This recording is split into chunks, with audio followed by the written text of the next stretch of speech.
June 18ಕ್ಕೆ ಪರಿಷತ್ fight ಇದ್ದು resort politics ಶುರುವಾಯಿತು. 7ನೇ ಅಭ್ಯರ್ಥಿ ಗೆಲುವಿಗೋಸ್ಕರ ಕಾಂಗ್ರೆಸ್ ಜೆಡಿಎಸ್ನ ಮಧ್ಯೆ ಫೈಟ್ ನಡೆದಿದೆ. ನಾಳೆ ಕಾಂಗ್ರೆಸ್ ಜೆಡಿಎಸ್ ಶಾಸಕರು ರೆಸಾರ್ಟ್ಗೆ ಶಿಫ್ಟ್ ಆಗ್ತಾರೆ. ಅಡ್ಡ ಮತದಾನ ಆಪರೇಷನ್ ಭೀತಿಯಲ್ಲಿ ರೆಸಾರ್ಟ್ ರಾಜಕೀಯ ಶುರುವಾಗಿದೆ. ಜೆಡಿಎಸ್ ಶಾಸಕರ ಗುಂಪು ನಾಳೆ ರೆಸಾರ್ಟ್ಗೆ ತೆರಳಲಿದೆ. ಕುದುರೆ ವ್ಯಾಪಾರ ಅಡ್ಡ ಮತದಾನದ ಭೀತಿಯಲ್ಲಿ ದಳಪತಿಗಳಿದ್ದಾರೆ. ತಮ್ಮ ಅಭ್ಯರ್ಥಿಯನ್ನ ಗೆಲ್ಲಿಸೋದಕ್ಕೆ ಕಾಂಗ್ರೆಸ್ ಮತ್ತು ಜೆಡಿಎಸ್ ಹಠಕ್ಕೆ ಬಿದ್ದಿದೆ. ನಾಳೆ ರೆಸಾರ್ಟ್ನಲ್ಲೇ ಶಾಸಕಾಂಗ ಸಭೆ ಕರೆದಿದೆ ಕಾಂಗ್ರೆಸ್ ಪಕ್ಷ. 5ನೇ ಅಭ್ಯರ್ಥಿಯನ್ನ ಗೆಲ್ಲಿಸೋದಕ್ಕೆ ಜೆಡಿಎಸ್ ಮತಗಳ ಮೇಲೆ ಕಾಂಗ್ರೆಸ್ ಕಣ್ಣಿಟ್ಟಿದೆ. ಹಾಗಾಗಿ ತನ್ನ ಬಳಿ ಇರುವಂತಹ ಶಾಸಕರನ್ನ ಉಳಿಸಿಕೊಳ್ಳೋದಕ್ಕೆ ಜೆಡಿಎಸ್ ಕೂಡ ಈಗ ಪ್ರಯತ್ನ ಶುರು ಮಾಡಿದೆ.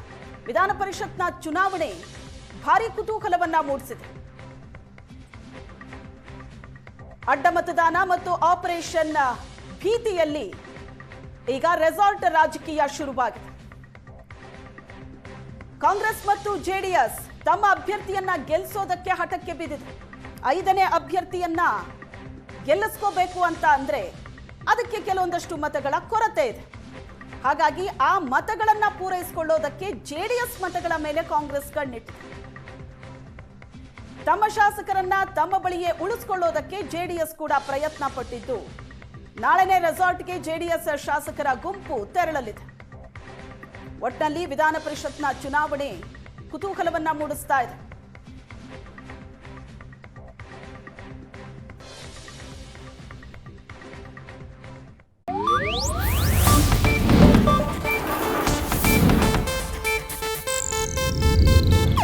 ಇದು ಏಷ್ಯಾನೆಟ್ ನ್ಯೂಸ್ ನೆಟ್ವರ್ಕ್ ಪ್ರಸ್ತುತಿ.